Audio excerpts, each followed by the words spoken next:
जय हिंद मित्रों, आज आप सभी के बीच बेला आंचल का अगला पार्ट लेकर उपस्थित हूँ। जैसे कि कंटिन्यू हम लोग ये उपन्यास देख रहे हैं और उपन्यास में आपने देखा कि क्योंकि ये उपन्यास है तो उपन्यास की आप विशेषता में भी जाते हैं तो उसमें यही देखते हैं कि ऐसा तो है नहीं कि कहानी है। कहानी आपको एक अंग उपांग में ख़त्म कर दिया जाता है, एक ही परिवेश आपको देखने को मिलता है, चुनिंदा पार्ट। परंतु यहाँ पे जब आप देख रहे हो कि आप पढ़ रहे हो उपन्यास, तो उपन्यास में आपको एक होता नहीं कि पूरे समाज का परिदृश्य दिखा दिया जाता है कि एक व्यक्ति का पूरा जीवन कैसे चला है। तो उसमें बहुत ज़्यादा प्लेस होता है कि आप सारे डायमेंशन को कवर कर सके। तो विभिन्न आयामों को लेते हुए जब हम इसमें पढ़े कि जो इसका पहला वाला मतलब इसका जस्ट पार्ट आगे वाला था, उसमें हमने देखा कि महमूद दास थे और महमूद दास की बेटी भी थी और जो फुलिया थी, आप देखते हो फुलिया काफ़ी एडवांस रहती है, भले ही वो उस तरीके से विधवा ही थी, लेकिन उस गांव में आप देखते हैं कि जो टोली है, एक तो जितना भी हमने टोली आपको पढ़ाया था तो हमने कहा था कई टोली बना था, उसमें तंत्रिमा टोली भी आपने पढ़ा था। तो ये जो टोली से बिलोंग करते हैं वो टोली को निम्न समझा जाता है, लेकिन उसमें निम्न भी समझा जाता है, लेकिन जो इसमें फुलिया है एक किरदार, ये फुलिया भले ही कम उस तरीके से समझा, लेकिन फुलिया यहाँ पे बहुत ज़बरदस्त रोल अदा करती है। उसका खलासी जी है, उनसे भी चल रहा है, मिसर जी आ रहे हैं, उनसे भी चल रहा है। फिर मिसर जी पे ब्लेम लग गया कि रात में वो किससे मिलने आए थे और मार हंगामा हो गया। फिर ये हुआ कि चलो पंचों के सामने बैठा जाए और न्याय वगैरह हो कि भाई कौन आ गया था, ये सारी चीज़ें क्लियर की जाए। लेकिन आपने देखा कि सारी बातें घूम घुमा के इधर से उधर हो गई, कुछ ज़्यादा क्लियर नहीं हुआ था। तो ये इसके पहले वाले वीडियो में हमने इतना कवर किया था। अभी आज हम इसके आगे कंटिन्यू करेंगे। ये 22वां पार्ट है इसका। यहाँ आप देख रहे हैं, कह रहे हैं कि सद्गुरु हो, सद्गुरु हो, मतलब ये कह रहे हैं कि यहाँ पे अगर आप देखें तो कहा जा रहा है कि सद्गुरु हो। सद्गुरु मतलब आपने देखा कि एक आश्रम है और आश्रम में आपने देखा जहाँ लक्ष्मी भी रहती हैं, अब रामदास महंत हो गए हैं। तो यहाँ पे ये चल रहा है कि सद्गुरु हो, सद्गुरु हो। महंत रामदास भी छींकने, खांसने और जमाई लेने के समय महंत सेवादास जी की तरह ही चुटकी बजाते हैं। मतलब इसके पहले आप देख रहे थे सेवादास जी थे, लेकिन अब सेवादास जी तो रह नहीं गए थे, पर उसी की तरीके से उनका शिष्य जो रामदास अभी गद्दी ले लिया है। और यहीं पे तो आप देख रहे हैं कि लक्ष्मी दासीन भी रहती है। तो अभी उनकी भी स्थिति बताई जा रही है कि ये महंत हो गए हैं, संभाल रहे हैं आश्रम को, और सद्गुरु हो कहते हैं और आखिर स्वयं ही बंद हो जाता है। भजन, बीजक पाठ और सत्संग को अभी लक्ष्मी ही संभालती है, मतलब ये सारा चीज़ लक्ष्मी संभाल रही है। महंत रामदास जी पढ़ना लिखना नहीं जानते। रामदास जो बने हैं अभी ताजे ताजे महंत यहाँ के, वो पढ़ने लिखने नहीं जानते। सद्गुरु वचन की गंभीरता जो होती है, गंभीरता की तह तक नहीं पहुँच सकते, लेकिन खजड़ी पर तो उनका पूरा अधिकार है। शायद इसी वजह से इनको चेला बनने का भी सौभाग्य मिल गया। वो खुद ही बता रहे थे कि ऐसा हुआ था कि वो मंत्र मुग्ध हुए थे सेवादास, अगर ये मुझे खजड़ी नहीं बजाने आती, जैसे पूजा पाठ होता हो और अब 4 लोग बैठ गए तो अलग अलग कोई ढोलक बजा रहा, कोई मजीरा बजा रहा, इस तरीके से। तो उन्होंने बोला कि जो हमारे सेवादास थे, जो महंत थे, वो हम पे इसलिए मंत्रमुग्ध हो गए थे क्योंकि उनको खजड़ी बजाने आता था। इनके अलावा वो पढ़े लिखे नहीं है, बहुत शिक्षित, सारा काम जो लक्ष्मी दासी ने वही संभाल रही है मठ का। तो कह रहे हैं ये तो खजड़ी भंडारी भी बजाता है, लेकिन कोठारी लक्ष्मी दासी उसके ताल पर गड़बड़ा जाती हैं।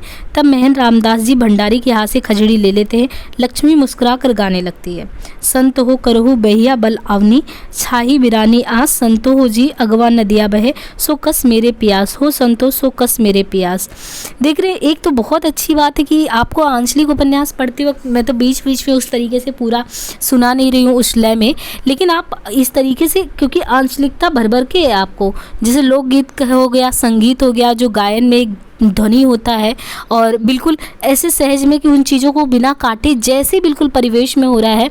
अच्छी बातें फणीश्वर नाथ रेणु जी ने बिल्कुल वैसे उतार दिया। शायद इसीलिए आप कह सकते हैं कि आंचलिक उपन्यास ने क्रांति मचा दी, उपन्यास की दुनिया में क्रांति मचा दी। इस हद तक आंचलिकता की चीज़ों को लिखा गया है कि बिल्कुल किसी चीज़ को दरकिनार नहीं किया, कि आपको लगता हो कि जहाँ भी बैठे कि आप स्वाभाविक उसी धरातल पे उतर रहे हैं। जैसे यहाँ पे है कि अब वो बजा बजा के वो कर रहे हैं, तो कहते कि सोकस मारे प्यास, महंत रामदास के आंगन में नदी बह रही है और प्यास से मर रहे हैं वो। सद्गुरु बचन में कहा है। अब देखिए, जैसे कबीर दास में होता है कि आप सद्गुरु, अभी जब कबीर हम लोग तो पढ़ेंगे अपने में साखी सवद्रवनी का जो भी अंश है तो हमें पढ़ना ही है कबीर के बारे में। तो वहाँ पे आप देखते हैं कि हर एक चीज़ सदगुरु के साथ, उनको सदगुरु से ही संबोधित किया जाता है। तो ये लोगों को समझाती है और ख़ुद कहती है कि महंत रामदास के आंगन में नदी बह रही है और प्यास से मर रहे हैं। सदगुरु वचन में कहा है, जस खर चंदन लादे, जस खर चंदन लादे मारा, परमिल बासु न जानू गमारा। परमिल वास महंत रामदास को नहीं लगते, सो बात नहीं, परमिल वास से उनका भी मन मत्त हो जाता है, लेकिन वो क्या करे। एक दिन मुंह से निकल गया था लक्ष्मी, उन्होंने एक दिन, मतलब रामदास जो थे, एक दिन उनके मुंह से निकल गया। वैसे आपने देखा था बड़ा कठोर होता है जिसे ब्रह्मचर्य के तरीके से पालन करना, और रामदास, और यहाँ तक कि जब सेवादास थे तो यही उन पे भी आरोप लगता था कि जब तक थे, जैसे कि महंत के रूप में थे, तो उनको हर एक चीज़ से आपको साइड कर लेना था, देश दुनिया से, इस तरीके से उनका अपना जीवन व्यतीत करना था। तो कहा गया कि लक्ष्मी जरा इधर आना। तो बस 4 घंटे तक कोठारी ने सदगुरु वचन मृत की झड़ी लगा दी थी। अंतर जाति, उन्होंने कहा कि अंतर जाति, अंतर ज्योति सबदिक नारी, हरि ब्रह्मा ताकि त्रिपुरारी, ते तरिए भगलिंग अनंता, त्यों न जाने आदिनांता। महन साहब, आप अपने चित्त को, अब देखिए वो कैसे समझा रही है इनको कि आप अपने चित्त को मत मतलब कि विचलित नहीं करिए, बहुत ही केंद्रित रहिए। ये आपके पूर्व जन्म का पुण्य है कि आपको महंती की गद्दी मिली है। तो एक हिसाब से हम कह सकते हैं कि उनको समझाने का भी अच्छा खासा प्रयास है कि शिवदास ने, आपने देखा था कि बचपन से जब से लक्ष्मी आई थी बहुत ही उसको उत्पीड़ित किया, उसका शोषण लगातार उन्होंने किया। लोग कहते थे कि समाज में कि उसकी आवाज़ सुनाई देती थी, वो रोती थी, तो इससे लगता था कि वो जो इतने एजेड हैं, 60 साल के बच्चे, 60 साल के बुजुर्ग हैं, वो एक तरीके से इस बच्ची का किस प्रकार शोषण कर रहे हैं। वो चीज़ उसके दिमाग से थोड़ी गई है, मतलब लक्ष्मी के दिमाग से वो चीज़ नहीं जाएगी। आज वो लक्ष्मी खुद सोच रही कि अब सेवादास तो चले गए, रामदास रह गए, तो रामदास को भी कुछ ऐसा सिखाए कि सदगुरु की जो वाकई में ये लोग महंत ले लेके बैठे हैं, इनके अंदर ऐसे गुण आए, तो कम से कम हमें ये उस दृष्टि से, उस निकृष्ट दृष्टि से हमें नहीं देखे। तो उनसे कहा गया कि महन साहब, आप अपने चित्त को मत विचलित कीजिए, ये आपके पूर्व जन्म का पुण्य है कि आपको महंत की गद्दी मिली है, नहीं तो आपके जस लोगों को भैंस चराने के सिवा कोई काम भी नहीं मिलता। आप मेरे गुरु बेटा हैं, मैं आपकी गुरुमाई हूँ। तो ये कहती लक्ष्मी कि मैं आपकी गुरुमाई हूँ। 1-1.5 महीने में ही महंत रामदास जी का कलेवर बदल गया। लक्ष्मी बड़े जतन से सेवा करती है। दूध, मक्खन और ताजे फल के सेवन से महन साहब के श्यामल मुखमंडल पर लाली दौड़ गई है। पेट जरा बाहर की ओर निकल आ रहा है और तन का ताप भी कभी कभी मन का बड़ा बेचैन कर देता। लक्ष्मी सदगुरु वचनामृत वर्षाकर शांत करने की चेष्टा करती है। सदगुरु वचनामृत से भी बढ़कर तन के पाप को शीतल करती है। कालीचरण की याद, कालीचरण रोज मठ पर एक बार थोड़ी देर के लिए ही जरूर आता है। कभी पार्टी के लिए चंदा, ऑफिस घर बनाने के लिए बासखड़ मांगने आता है। लक्ष्मी कहती है कालीचरण असली, मतलब असल न्यायी आदमी है। गांव के सभी बड़े लोग सिर्फ कहने को बड़े हैं, वो सब सिर्फ कहने को बड़े हैं। काली बाबू का स्वभाव जरा तीव्र है, लेकिन दुनिया के लोग अब इतने कुटिल हो गए हैं कि सीधे लोगों की यहाँ गुजर नहीं। फिर स्वभाव में जरा कड़ापन तो सुफुर का लक्षण है। अच्छा, आपने देखा होगा कि कालीचरण जो था, जब ये हुआ था कि बाद में ये हुआ कि जब इनको बैठना था रामदास को, तो देखिए दूसरे महंत के को आ गए थे, और आने के बाद ये हुआ था कि वो सोच रहा था कि हमको महंत की गद्दी मिल जाए। उस समय कालीचरण ने सबसे लड़ाई की, यहाँ तक कि यादव टोला उस पर नाराज़ भी हो गए थे। वो साधुओं को मार मार के खदेड़ दिया था, लेकिन उसने क्या किया, एक तरीके से इनको पूरी तरीके से बचाने का वो पूरा प्रयास किया था। तो महंत रामदास को पहले कालीचरण पर बड़ा संदेह था। जब वो मठ पर आता था तो महंत साहब छिपकर, महन साहब, लक्ष्मी मतलब ये कह रहे हैं कि महन रामदास को पहले कालीचरण पर बड़ा संदेह था। जब वो मठ पर आता था तो महन साहब जो छिपकर लक्ष्मी और काली की बातें सुनते थे, बांस की टट्टी में छेद करके देखते थे, लेकिन कालीचरण हमेशा लक्ष्मी से 4 हाथ दूर ही हटकर खड़ा रहता था। उसकी बोली में भी माया की मिलावट नहीं थी। लक्ष्मी से बातें करते समय कभी उसकी पलकें शर्मा कर झुकती नहीं थी। बहुत कम लोगों को ऐसा देखा है। रामदास ने कालीचरण को बस अपनी सोशलिस्ट पार्टी से ज़रूरत है। लाल झंडा और सोशलिस्ट पार्टी को वह औरत की तरह प्यार करता है, उस पर संदेह करना बेकार है। लेकिन बालदेव जी, अब बालदेव जी क्या करें। बालदेव जी तो सहायता करने आए नहीं थे लक्ष्मी का उस समय, वो तो आजकल आते ही नहीं, उनकी नज़र बड़ी मैली है। लक्ष्मी बालदेव जी को भूली नहीं है, कहती है साधु स्वभाव के वो भी पुरुष हैं, किसी का चित्त दुखाना नहीं चाहते। बालदेव जी मठ पर नहीं आते, कहते हैं लक्ष्मी दासी ने हिसाबत करवाया है मठ पर नहीं जाएंगे। बहुत सीधे हैं बालदेव जी, सच्चे साधु जैसे, उनसे क्षमा मांगना होगा। महंत रामदास जी सोच विचार कर देखते हैं कालीचरण के डर से ही वो प्यासा है, कोई बात हुई है क्या, लक्ष्मी उसे कह देगी। और उसके बाद चादर टीका के दिन कालीचरण उसके गढ़ों ने जो कांड किया था उसे भूलना मुश्किल है, और उन्हीं की बदौलत तो रामदास आज महंत बना। ये भूले नहीं रामदास कि रामदास को जो महंत का वो मिला है ना, वो नहीं मिलता। ये रामदास को जो मिल गया है, या आज जो यहाँ पे लक्ष्मी है, वो सारी किसकी देन है, वो यादव टोला के कालीचरण की देन है। जब इनके प्रति कोई इनके साथ नहीं आ रहा था और दूसरे टोला वाले आके सब कुछ अपना वो कर रहे थे, तो ये कौन था, ये कालीचरण ही था जिसने क्या किया था, लक्ष्मी की मदद की और रामदास को गद्दी दिलाया था। तो उनको भूलना भी नहीं चाहिए उसको। माना कि कालीचरण के बल से उसे मेहनती मिली है, इसका ये अर्थ तो नहीं कि कालीचरण मठ के सभी मामले में अब दखल देगा। इंसाफन महंती की गद्दी पर तो उसका अधिकार था ही। यदि कल कालीचरण कहे कि गद्दी पर तुम्हारा हक नहीं तो क्या वो मान लेगा। महंत रामदास जी धीरे से उठते हैं, दबे पाँव लक्ष्मी की कोठरी के पास जाते हैं। किवाड़ी खुली है? उन्होंने पूछा। खुली है? नहीं, बंद है। महंत साहब बाहर से भी किवाड़ की छिटकनी खोलना जानते हैं, पतली सी लकड़ी फंसाकर खोलते। लक्ष्मी अब किवाड़ में ओखल नहीं लगाती। लक्ष्मी सोई है, उसके कपड़े अस्त व्यस्त, बाल बिखरे हुए हैं, लालटेन की मध्यम रोशनी में भी उसकी सूरत चमक रही है। कौन? उसने पूछा। कौन? रामदास। रामदास, हाथ छोड़ो, बैठो। आखिर तुम चित्त को नहीं संभाल सके, माया ने तुम्हें भी अंधा बना दिया। माया से कोई परे नहीं है, माया को कोई जीत नहीं सकता। महंत साहब आज लक्ष्मी को हर बात का जवाब देंगे। तुम नरक की ओर पैर बढ़ा रहे हो, अब भी चेतो। तो वो समझाती है लक्ष्मी। अब देख रही कि इनका भी जैसे सेवादास उसको परेशान करते थे, आज लक्ष्मी का वही कंडीशन है कि अब उनको रामदास भी छोड़ने को तैयार नहीं है। ये भले ही महांती ले लिए हैं, भले ही अपने को जग जाहिर ये दिखा रहे हैं कि ब्रह्मचर्य का पालन करें, लेकिन फिर भी वो चेता रही है लक्ष्मी कि अभी तुम चेत जाओ, सुधर जाओ। अब चेतने से कह रहा है फ़ायदा नहीं, मुझे सरग नहीं चाहिए। कह रहे हैं कि मुझे सरग नहीं चाहिए, इस नरक में पहली बार नहीं आया हूँ। लक्ष्मी को बचपन की बातों का याद दिलाना चाहता है रामदास कि बचपन अपना याद करो कैसे गुजरता था। लक्ष्मी हाथ छुड़ाकर बिछावन पर से उठना चाहती है, लेकिन महंत साहब ने 10 मिनट पहले ही चैथी चिलम गांजा फूंक रखा था। मैं तुम्हारी गुरुमाई हूँ रामदास। तो उसने कहा कि मैं तुम्हारी गुरुमाई हूँ, मतलब कि मठ की वो हूँ। तो उसने कहा कैसी गुरुमाई? तुम मठ की दासीन हो। महंत के मरने के बाद नए महंत की दासी बनकर तुम्हें रहना होगा, तुम मेरी दासीन हो। तो उसने गुस्से में बोला कि चुप हो जाओ कुत्ते। लक्ष्मी हाथ छुड़ाकर रामदास के मुंह पर जोर से थप्पड़ लगाती है, दोनों पाँवों को जरा मोड़कर पूरी ताकत लगाकर रामदास की छाती पर मारती है। रामदास उलटकर गिर पड़ता है। कहते सद्गुरु हो संतो अजरज पौ एक भारी, पुत्र धायल महतारी, एक पुरुष एक ही नारी, ताके देखो बिचारी। भंडारी भंडारी सरकार पानी लाओ। लक्ष्मी थरथर काँपती है।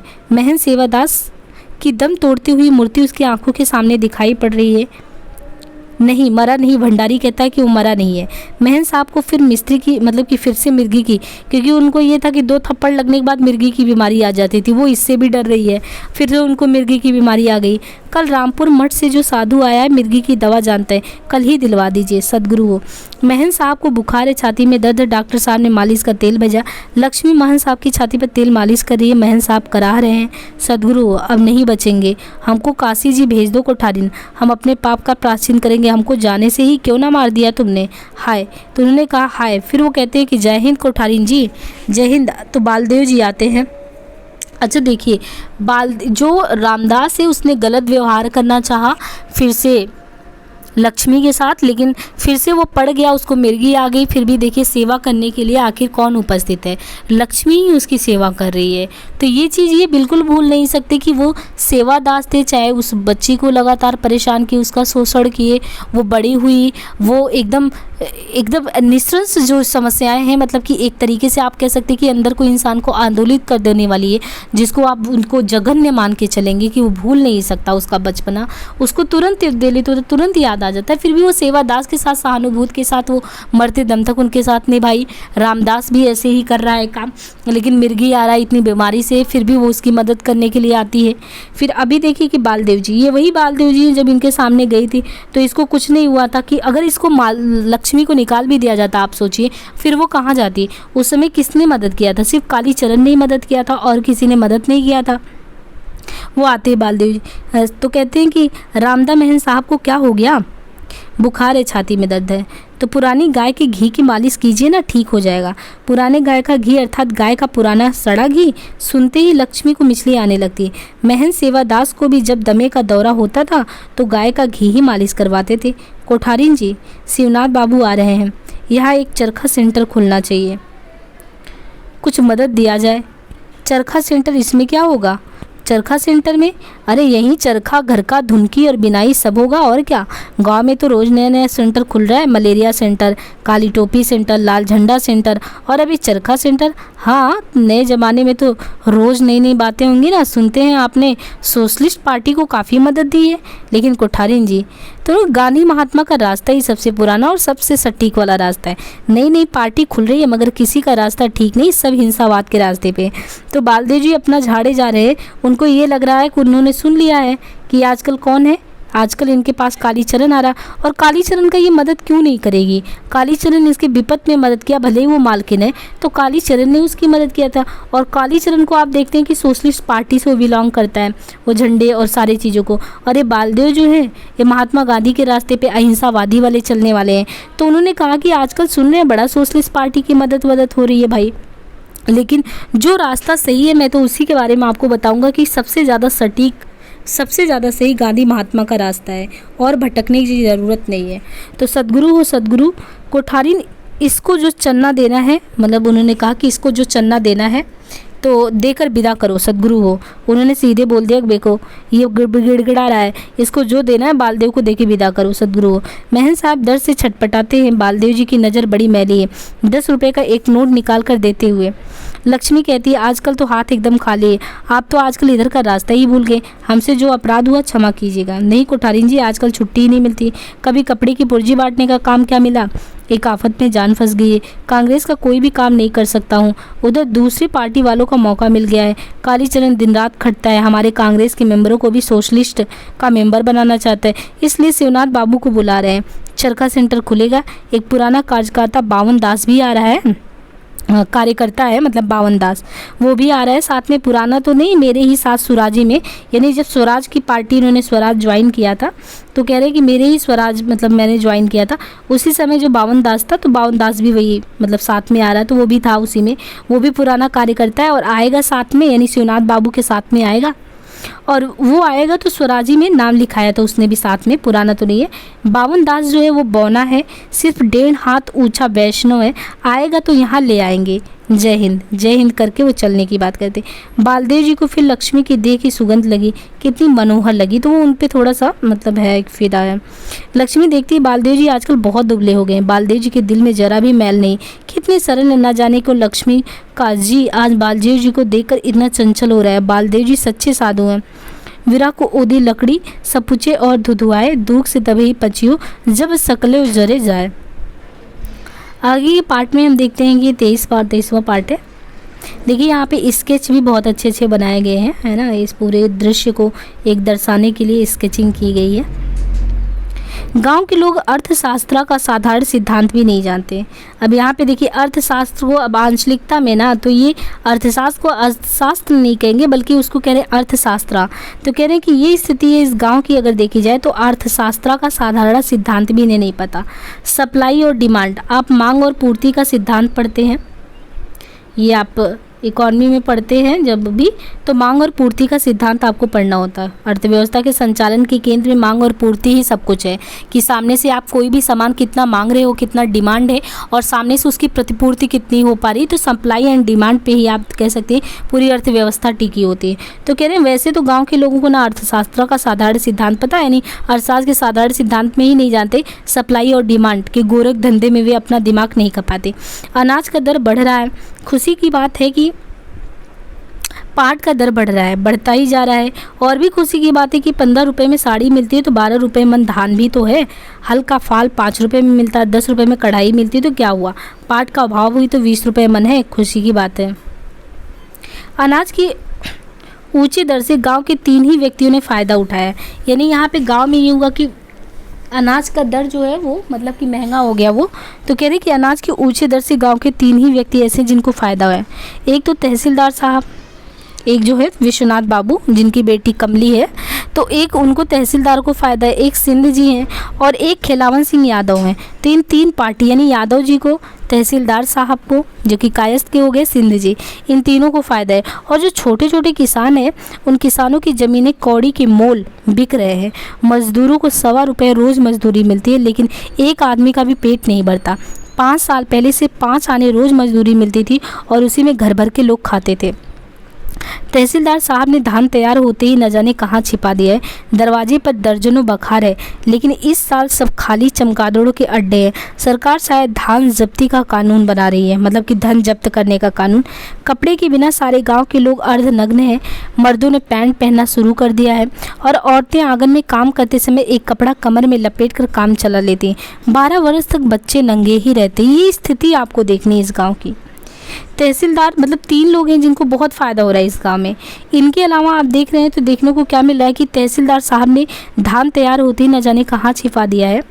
दरवाजे पर ये होता है कि सामने अगर आप अर्थव्यवस्था के सिद्धांतों में और चीज़ देखते हैं तो कभी कभी आपको लगता है कि मार्केट में महंगाई आ गई, तो महंगाई के रीज़न ये होते हैं कि मान लीजिए जो पैदावार कर रहे हैं वो कुछ लोग हैं कि उसको संकेंद्रित कर ले, एक जगह उसको रख लें। अब पता लग रहा है कि जब आप देख रहे हैं कि डिमांड ज़्यादा है, मांगने वाले मार्केट में एक सामान को ज़्यादा लोग खड़े हुए हैं कि हमको चाहिए हमको चाहिए हमको चाहिए, एक कंपटीशन क्रिएट हो जाता है और सामान कम है, तो सामने वाला ना जैसा उसको चाहता है कि जितने रेट में वो चाहता है वो उतने में आपको बेच सकता है। पर वही चीज़ देखेंगे कि आप कोई भी चीज़ सामान ढेर सारा हो जाए और ख़रीदने वाले चाहे जितने हो, लेकिन जब सामान बहुत ज़्यादा होता है तो उनको सस्ता करके बेचना पड़ता, क्योंकि ढेर सारे सामान है, सामने वाला ख़रीदने वाला कम है। ये थोड़ा सा काम करता है। ये स्थिति बता रहे हैं कि धान तैयार होती ही ना जाने वो कहाँ छिपा दिए। दर्जनों पर दर्जनों बखार है, लेकिन इस साल सब खाली चमगादड़ों के अड्डे हैं। सरकार शायद धान जब्ती का कानून बना रही, धन जब्त करे तो धान जब्त करने के। कपड़े के बिना, अब देखिए स्थिति बता रहे हैं इस गांव की, कपड़े के बिना सारे गांव के लोग अर्धनग्न हैं। मर्दों ने पैंट पहनना शुरू कर दिया है और औरतें आंगन में काम करते समय एक कपड़ा कमर में लपेट लेती है। 12 वर्ष तक के बच्चे नंगे ही रहते। शिवनाथ चौधरी सभा में खादी की अर्थशास्त्र पर प्रकाश डाल रहे हैं। यानी जो शिवनाथ बाबू स्वराजी आए हैं प्रचार के लिए, वो खादी की अर्थशास्त्र पर, यानी खादी का क्या अर्थशास्त्र है उस पर प्रकाश डाल रहे हैं। आंकड़े देखकर साबित कर रहे हैं कि यदि घर का एक एक व्यक्ति, मतलब एक एक घर के लोग, अगर आप देखिए कि सभी लोग अगर रोजगार के उसमें जाए, तो अगर एक एक लोग घर पे अपने खुद चरखा चलाने लगे, अगर खुद जाके, जैसे आज सेल्फ रिलायंट की बात चलती है, आत्मनिर्भर भारत की, अगर सारे लोग खुद चरखा चलाने लगे तो सबके ऊपर तो कपड़े ही रहेंगे, कोई दिक्कत नहीं रहेगा। बोला गया शिवनाथ चौधरी सभा में खादी के एहसास पर प्रकाश डाल रहे हैं। आंकड़े देखकर साबित कर रहे हैं कि यदि घर का एक एक व्यक्ति चरखा चलाने लगे तो गांव से ये जो गरीबी है ना, कि 12 वर्ष तक तो बच्चे जो है नंगे रह रहे हैं। ऐसा होता है क्या 12 वर्ष तक के बच्चे नंगे रह रहे हो? ज़रूर उस गांव में बहुत ज़्यादा समस्या है, तो उस गरीबी से आपको निजात मिल जाएगा। अन्न वस्त्र की कमी आपको नहीं होगी। तो चरखा सेंटर खुलने का इन्होंने अच्छा खासा उद्देश्य बता दिया कि जो नहीं शामिल होगा अब उसे उद्देश्य तो पता चल जाए। चरखा सेंटर खुल गया है, अब गांव में गरीबी नहीं रहेगी। पटना से 2 मास्टर आए, ये बताया गया कि देखो अब पटना से 2 मास्टर आए हैं, चरखा मास्टर और करघा मास्टर। एक मास्टरनी भी साथ में आई हैं, औरतों को चरखा सिखाना मतलब चलाना सिखा देंगी। और क्या करेंगी, औरतों से कहती हैं कि देखिए चरखा हमारा भतार पूत, चरखा हमारा नाती, चरखा के बदौलत मोरा दुआर झूले हाथी। तो इन लोगों ने बताया कि देखो भैया अब हमारे जो गुजर बसर है, जितनी हम बदहाली में जी रहे हैं, उसका एक आसरा मिल गया है, आपको एक जीविकोपार्जन का साधन मिल गया है, इसको आपको एक्सेप्ट करना है। तो ये औरतों को समझाया जा रहा है वहाँ की लैंग्वेज में। चरखा की बदौलत हाथी, जय गांधी जी की। सैनिक जी और चिंगारी जी, सैनिक जी भी हैं और चिंगारी जी, सैनिक जी और चिंगारी जी की तरह गरम भाखन यानी गरम भाषण मीन्स वहाँ भाषण को उत्तेजित कर देने वाला भाषण जो बोला जा रहा है, तो उसके बारे में बोले कि गरम भाषण शिवनाथ चौधरी जी नहीं देते हैं। उन्होंने कहा सैनिक जी और चिनगारी जी के जैसे गरम भाषण शिवनाथ चौधरी जी नहीं देते, लेकिन बात तो वो स्पष्ट कर देते, एकदम पक्की साफ, एकदम हिसाब से सब बात कह देते, खूब ज्ञान की बातें कहते हैं। कल का पिसा हुआ आटा नहीं खाते हैं, मतलब कल का पिसा हुआ आटा नहीं खाते हैं, चीनी नहीं खाते, गुड़ नहीं खाते, चीनी नहीं गुड़ खाते हैं। त्यागी किस्म के आदमी। चौधरी के साथ में दरभंगा जिले में तमोड़िया स्टेशन से राम लगीना बाबू आए हैं। सुनते हैं पानी से ही बीमारी का इलाज करते हैं, आग में पकाई हुई चीज़ नहीं खाते, साग की हरी पत्तियां चबाकर खाते। देखिए इन लोगों के बारे में पूरी विशेषता बता रहे, इनकी जीवन शैली कैसी है, जीवन शैली में कितना त्याग है, कितना सादगीपूर्ण जीवन है, इनमें बहुत ताकत है, वो भी असल त्यागी हैं। देह में सिर्फ हड्डियां बाकी बची है, मांस का लेस भी नहीं है। दिन भर में करीब 15 बार हाथ में लोटा लेकर मैदान की ओर जाते। तो गांधी जी के मतलब एक तरीके से बता रहे कि फॉलो करते हैं, उनके अनुयायी हैं पक्के, और किस प्रकार का मतलब कि वस्त्र वगैरह इस तरीके से नहीं ढके। मतलब एक तरीके से ये है ना कि गांधी जी को भी आप अनुयायी हैं तो अहिंसा की बात नहीं करते, गांधी जी अहिंसा की बात करते हैं। और फिर आपको ये है कि देखिए उनका भी एक ये था कि स्वराज की कल्पना थी, ग्रामीण तक गांव-गांव में हर एक चीज़ों की पहुंच हो, है ना, लोगों के साथ जस्टिस हो पाए। तो गांधी जी के रास्ते पे चलने वाले हैं।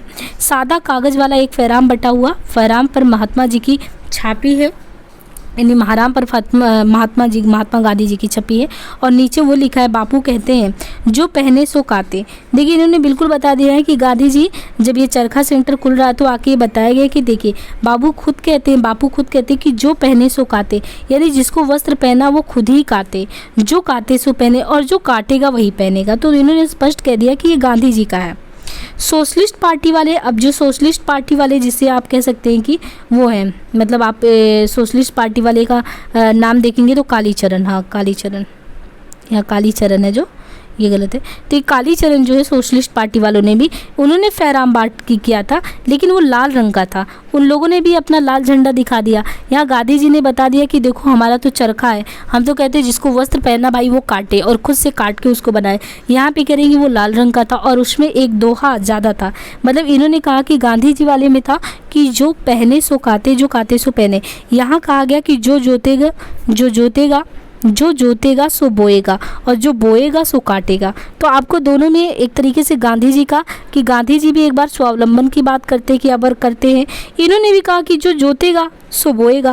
भाई आप फसल को लगाना है ना, आपको एक फसल लगाना है, तो मान लीजिए आपको एक फसल लगाना है, तो आपको सबसे पहले जो खेत वगैरह होगा, तो खेत में आपको ये कि जोतना है, जोतने के बाद बोना है, तो बोएंगे तो काटेंगे, तो फसल वैसे ही होगा। सेम थिंग गांधी जी यहाँ भी कह रहे हैं कि जो पहने सो काते, जो काते सो पहने। सोशलिस्ट पार्टी वालों का भी आप देख लीजिए, उन दोनों के विचारों को दिखा दिया। तो जो काटेगा वो बांटेगा, पर्चा तस्वीर ऐसा छप रहा है। बालदेव जी की जगह पर बावनदास आए हैं, मतलब बावनदास भी आए हैं, और यही पुरानिया सभा में राजेंद्र बाबू के सामने भाखन देता था।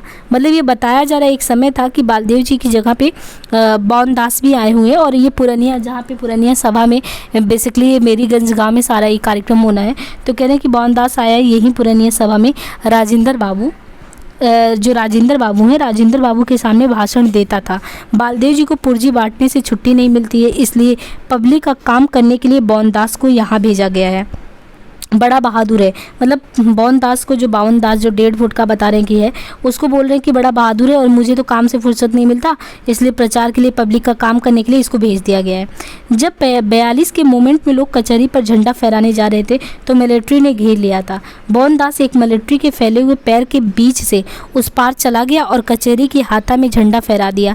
रमैने में हनुमान जी ने गुस्सा, मतलब सुरसा को मसक रूप धरकर जिस तरह छकाया था उसी तरह। तो ये बात अब हो रही कि इस आर्यावर्त में केवल आर्य अर्थात शुद्ध हिंदू ही रह सकते हैं। काली टोपी वाले संयोजक जी बौद्धिक क्लास में रोज कहते हैं, यवनों ने हमारे आर्यावर्त की संस्कृति, धर्म, कला, कौशल को नष्ट कर दिया है। अब हिंदू सनातन म्लेच्छ संस्कृति की पुजारी हो गई। शिव जी, महाराणा राज्य, मतलब कि महाराणा प्रताप। बौद्धिक क्लास में देखिए तो सोशलिस्ट पार्टी का वासुदेव कहता है, यहाँ पे भी बौद्धिक क्लास चल रही है। यहाँ पे सोशलिस्ट पार्टी का जो वासुदेव, जो कालीचरण के साथ उस तरीके से चलता है, तो कहता है कि बुद्धू क्लास। वासुदेव ही नहीं, काली टोपी वाले बहुत से जवान भी बुद्धू क्लास हो सकते हैं। लाठी भाला और तलवार हाथ में लेते ही खून गर्म हो जाता है।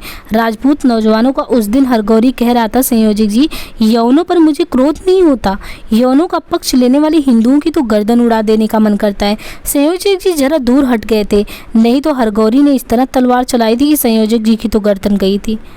अर्जाव्रत, मेरी गंज का ही नाम अब शायद अर्जाव्रत हो गया है, लेकिन इस गांव में तो एक भी मुसलमान नहीं है।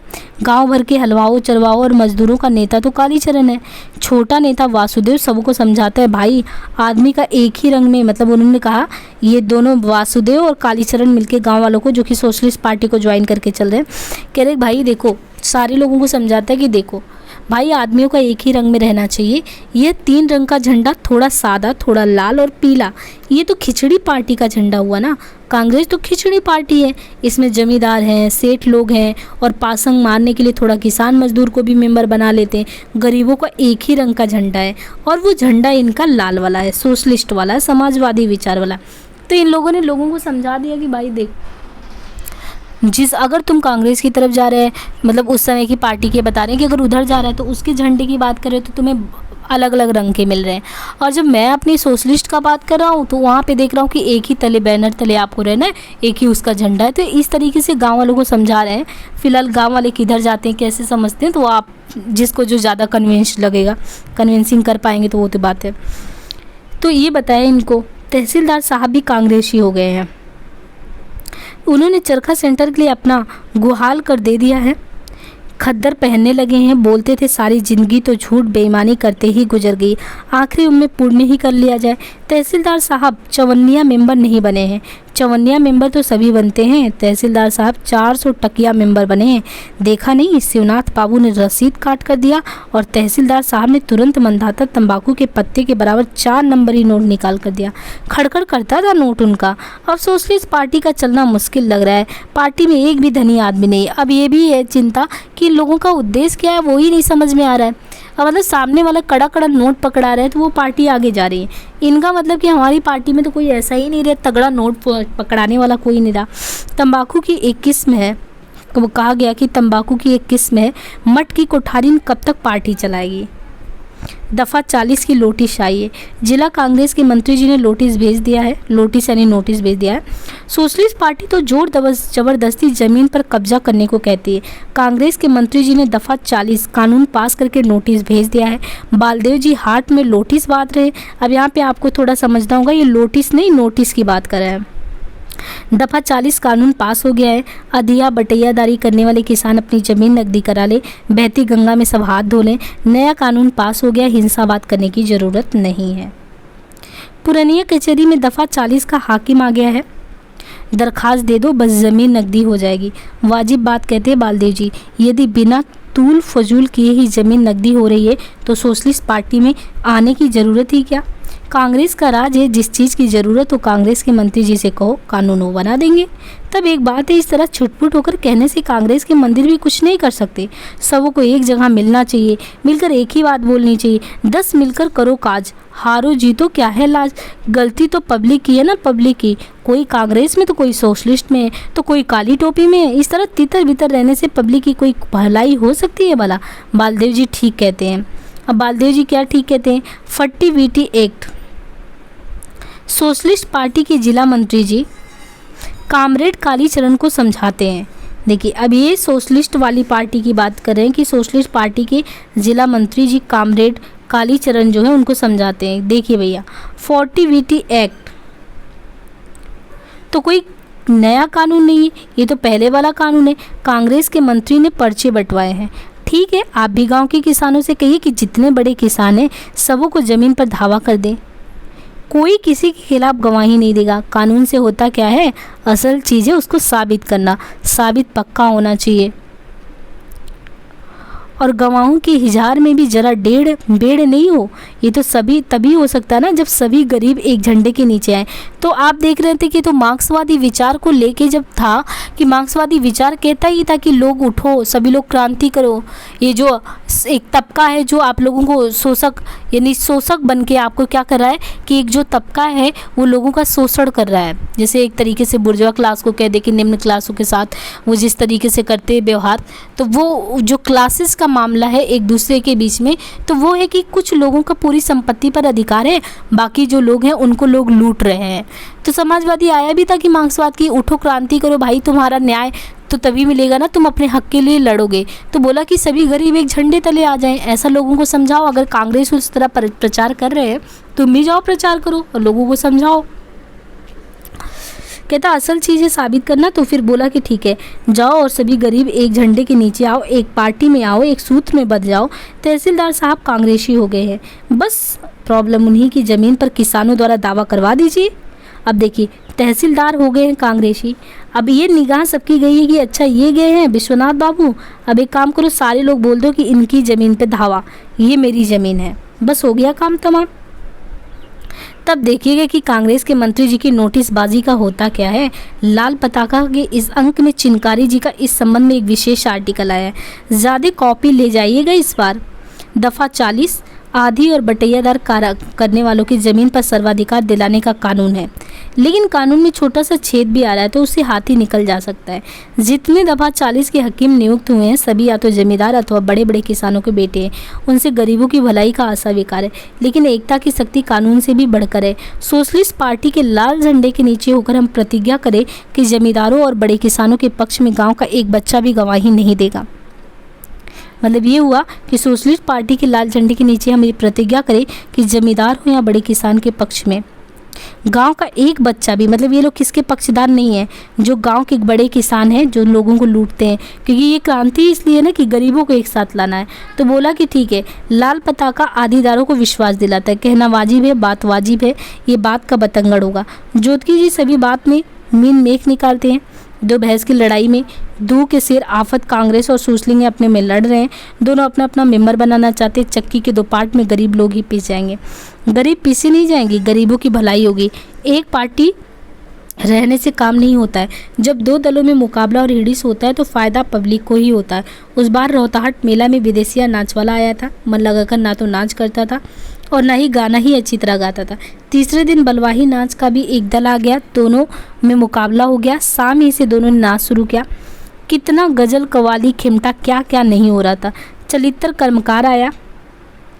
किरंती चलित्र कर्मकार जाति का कमार है, घर उसका सेमापुर है। मोमेंट के समय गोरा मिलिट्री इसके नाम को सुनते ही पेशाब करने लगता था। बम पिस्तौल और बंदूक चलाने में मशहूर है ये बंदा। मोमेंट के समय जिसने सरकारी गवाही बने थे सबों के नाक कान काट लिए थे चलित्र ने। बहादुर है बड़ा, कभी पकड़ाया नहीं। कितने सीआईडी को जान से ख़त्म किया। धर्मपुर के बड़े बड़े लोग इसके नाम से थर थर काँपते थे। जेवी चलित्र का घोड़ा जो था, हाँ, चलित्र का घोड़ा आखिर हार कर सरकार ने मुकदमा उठा लिया। किरांती चलित्र कर्मकार कालीचरण के यहाँ आया है। बस तब क्या है, करेला चढ़ा नीम पर। चलित्र भी सोशलिस्ट पार्टी में, तब तो जरूर बम पिस्तौल की टेरनी होगी। बम पिस्तौल के सामने काली टोपी वालों की लाठी क्या करेगी। हाथी के आगे पिद्दी, चरखा करघा, लाठी भाला और बम पिस्तौल तीनों टेरनी। प्रतियोगिता बाउल सुर में गीत गाकर नाचने वाला दल है। आगे तो नेक्स्ट पार्ट 24 है, तो नेक्स्ट वीडियो में होपफुली आप लोगों के लिए बहुत हेल्पफुल ये सेशन चल रहा होगा। अपना सहयोग बनाए रखें, है ना, आपका विश्वास और आप जिस तरीके से लगे रहेंगे हम उसी अकॉर्डिंग इस चीज़ को लेके चलेंगे। धन्यवाद।